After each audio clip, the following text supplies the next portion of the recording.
सुहागिन महिलाओं के लिए वट सावित्री का व्रत विशेष महत्व रखता है। इस व्रत को करने से पति की आयु लंबी होती है।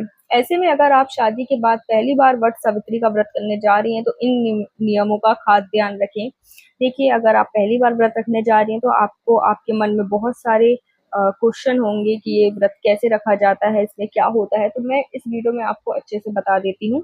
इस साल जो वट सावित्री का व्रत है वो 26 मई 2025 को रखा जाएगा। सुहागिन महिलाओं के लिए ये व्रत अत्यंत महत्वपूर्ण माना जाता है। धार्मिक मान्यता है कि वट सावित्री का व्रत करने से सुहागिन महिलाओं के अखंड सौभाग्य का आशीर्वाद प्राप्त होता है और उनके पति पर आया हर संकट दूर हो जाता है।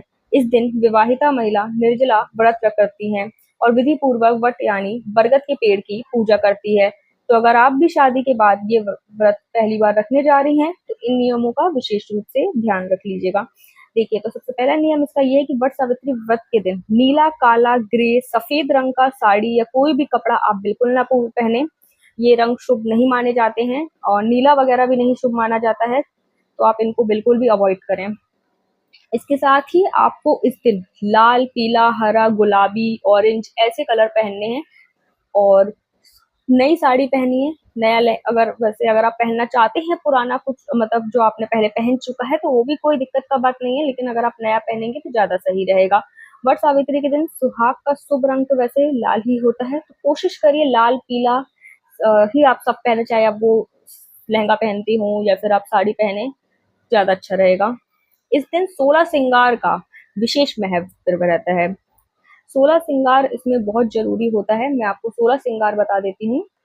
16 श्रृंगार का जो महत्व है वो तो आपको मालूम ही है कितना है, लेकिन अगर उसमें क्या क्या होता है तो मैं आपको बताती हूँ। तो सबसे पहले होती है इसमें बिंदी और कुमकुम, माथे पर जो हम लगाते हैं बिंदी, कुमकुम, सिंदूर, मांग टीका, काजल, नथनी, कान के हार, मेहंदी। मेहंदी बहुत जरूरी है, मेहंदी आप एक दिन पहले लगा लें। इसमें मेहंदी का भी बहुत महत्व माना जाता है।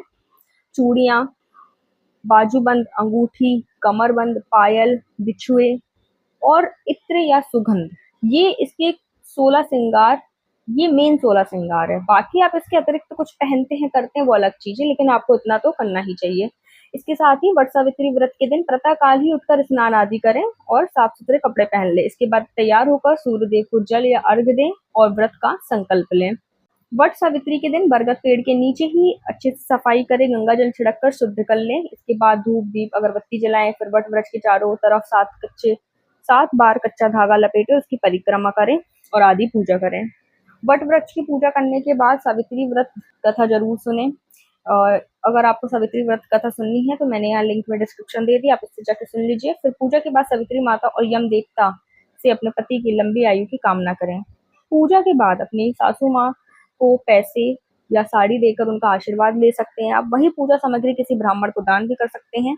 अब देखिए, इस दिन ना बरगद के पेड़ का काफी महत्व होता है। अगर आपके वहां बरगद का पेड़ नहीं है, वृक्ष की जो टहनी होती है उसको आप तोड़ के उनकी पूजा कर लीजिए। लेकिन जिस दिन आपका व्रत है उस दिन ये ना करें, ये काम आप पहले कर लें, क्योंकि उस दिन आपका व्रत है, आप उस दिन तोड़ेंगे तो ये बिल्कुल भी शुभ नहीं होगा। आप पहले कर लें और कोशिश करें, वट वृक्ष वैसे आपको मिल जाएंगे मंदिर में, आप वहां जाके पूजा कर लें तो वो एक ज्यादा अच्छा रहता है।